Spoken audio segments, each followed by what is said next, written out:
Panda wants to send leaves to another panda, far away. Panda goes to a bank. Bank says, wait 2 days and pay fees. Panda, what?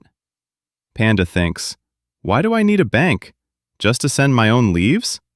What if pandas could send leaves directly to each other? So pandas create something new. No bank, no middleman, just panda, panda. This is called Bitcoin. Panda asks, if there's no bank, who keeps track of transactions? Answer, everyone. Every transaction is written on a public record called a blockchain. Think of it like a notebook that all pandas can. Once something is written, it cannot be changed. No cheating, no editing, no oops, mistake.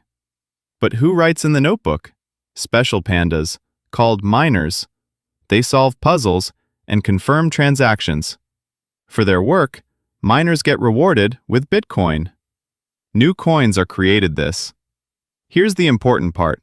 Only 21 million Bitcoin will ever exist. No more printing, unlike leaves.